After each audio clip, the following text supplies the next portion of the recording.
রৌমারীতে সরকারি রাস্তা দখলমুক্ত করতে গিয়ে বাধার মুখে ইউপি সদস্য, মিথ্যা অভিযোগ ও জনদুর্ভোগের চিত্র।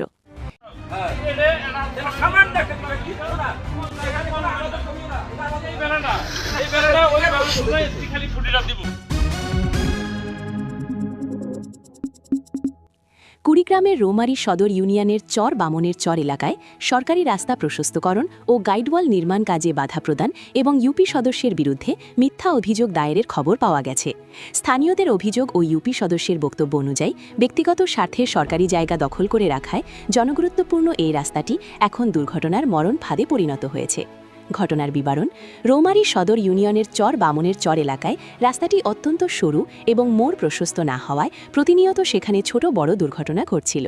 জনস্বার্থ বিবেচনা করে 2025-26 অর্থবর্ষের এডিপি প্রকল্পের আওতায় সেখানে একটি গাইডওয়াল ও পানি নিষ্কাশন ড্রেন নির্মাণের উদ্যোগ নেন স্থানীয় ইউপি সদস্য মোহাম্মদ শফিকুল ইসলাম।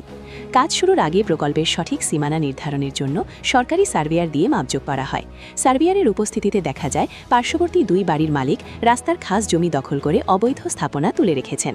শফিকুল ইসলাম মেম্বার তাদের অনুরোধ করেন সরকারি জায়গা ছেড়ে দিয়ে উন্নয়ন কাজে সহযোগিতা করতে, কিন্তু তারা অবৈধ দখল না সরিয়ে উল্টো মেম্বার সারেবের নামে উপজেলা নির্বাহী কর্মকর্তা ইউএনও মহোদয় বরাবর বাড়িঘর ভাঙচুরের একটি মিথ্যা অভিযোগ দায়ের করেন।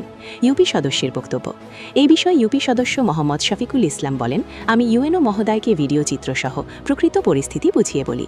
এরপর প্রশাসনের নির্দেশনায় দ্বিতীয়বার স্থানীয়ভাবে সার্ভেয়ার ও গণ্যমান্য ব্যক্তিদের উপস্থিতিতে জমি মাপা হয়। তাদের ক্রয়কৃত জমি বুঝিয়ে দিয়ে সরকারি খাস জমি চিহ্নিত করে কাজ করতে গেলে এলাকার একটি কুচক্রী মহলের ইন্ধনে তারা আমাকে বাধা দেয় এবং অকথ্য ভাষায় গালমন্দ করে। তিনি আরও বলেন, এলাকাবাসীর উন্নয়ন করতে গিয়ে আমি ব্যক্তিগতভাবে অপমানিত হয়েছি। বিশৃঙ্খলা এড়াতে এবং নিজের সম্মানের কথা ভেবে আমি অবৈধ স্থাপনাগুলো না সরিয়েই কোনো মতে প্রকল্পের কাজ শেষ করেছি, কিন্তু এতে রাস্তার মূল সমস্যার সমাধান হয়নি। বর্তমান পরিস্থিতি: প্রকল্পের কাজ শেষ হবার প্রায় 3 মাস অতিবাহিত হলেও অবৈধ দখলদাররা আজও তাদের স্থাপনা সরিয়ে নেয়নি। ফলে সরু রাস্তায় প্রতিদিন দুর্ঘটনা ঘটছে।